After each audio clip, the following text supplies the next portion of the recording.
So you get a call from a customer of yours and asks you, do you have this product or service in stock? And you're like, yeah, this is what I sell. Of course we have it in stock. And they're like, okay, do you have it available? Can you deliver it tomorrow? You're like, yes, and these are our terms and pricing. And they say, yes, no problem. Go ahead and send it to us. And you wonder, wow, imagine if all my customers can be just like that. Wouldn't that be amazing? Well, unfortunately, this is a scenario where if a customer is in a hurry or is really, let's say, behind certain time frames, then they might actually really look for the one person that can provide them with a solution and make it happen. However, in an average situation when you're going after a customer and you're identifying their needs and prospecting and qualifying and presenting and all these things, what happens is things might be a little bit more delayed. So the next video, I'm going to share with you 3 simple ideas that will help you close deals faster so that you can increase your closing ratio. Sounds good? Good. This is Ramez Helou, founder and CEO of the Academy for Sales Excellence, where I simply help work with companies to ensure that their sales events and sales conferences are rock concerts. People would leave inspired, educated, and motivated to simply sell more. Okay? Look, the following 3 elements are basic. So people want some magical trick to close deals faster, to improve their closing ratio. And unless you do these 3 things, it's almost impossible. It's not by magic that you can make the deal. So here's the first one. When I say it to you, you're going to be like, I know that. The question is, are you doing that, right? So here we go. Number 1 is trust. If you haven't built enough trust between you and your client, then chances are they are not going to feel comfortable buying from you. Now, one way to shortcut trust and one way to be able to have lots of trust with little bit of time is my favorite topic, is how can you get to a customer instead of going cold, going warm. And a warm contact is somebody that would refer you, would introduce you to this individual. And just this morning I had someone giving me a call saying, is Mr. Helou available? I'm like, Mr. Helou, who's this? You know, I don't know Mr. Helou. And I knew when someone gives me a call and butchers my name, they don't know me.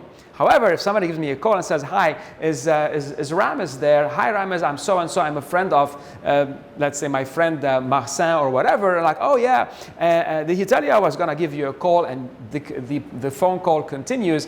Then I'm a lot more relaxed to be able to follow up. So the key here is to at least have that warmer introduction.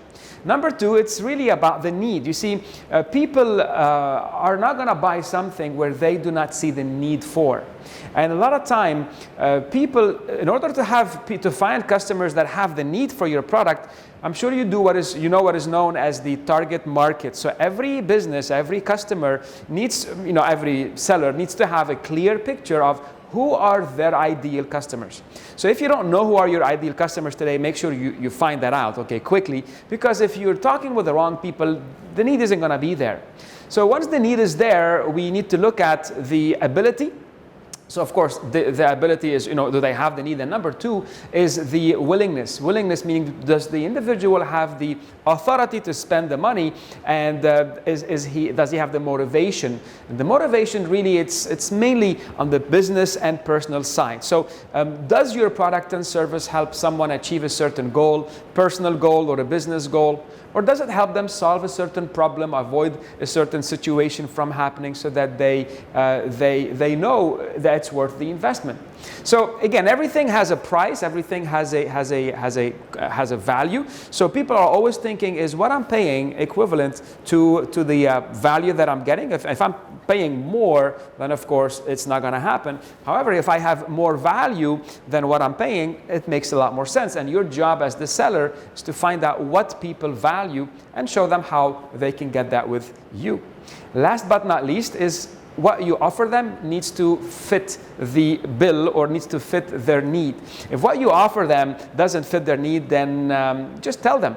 So there is this quote that goes, when you have a hammer, everything you see is a nail. So sometimes, let's say you sell paint, you're painting buildings and whatever. So you might think any paint can do the job of a certain construction site, but today we know that there are different types of paint, from decorative paint to coating and so forth and so on, that allows you to offer the right solution for your customer. Does that make sense to you? So think a bit about trust, think a bit about identifying the need, and then well, that's basically the need, and think a bit about offering the right solution, so matching and presenting the right solution. If these three things are in place, you don't have to worry about making the deal faster, because customers would be more likely to want to buy from you than from anybody else.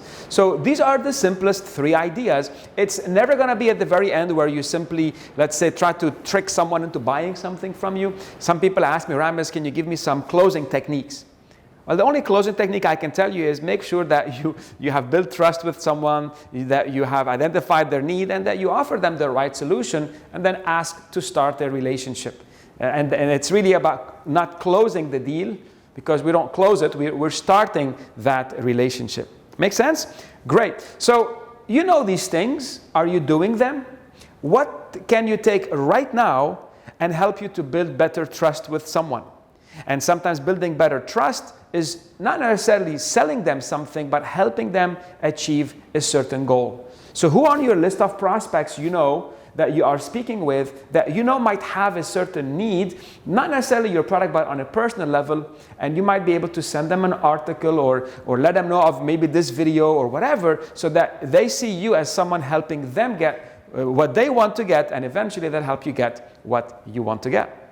Again, this has been Ramez from the Academy for Sales Excellence, helping you sell more, sell faster, and sell more profitably. Until next time.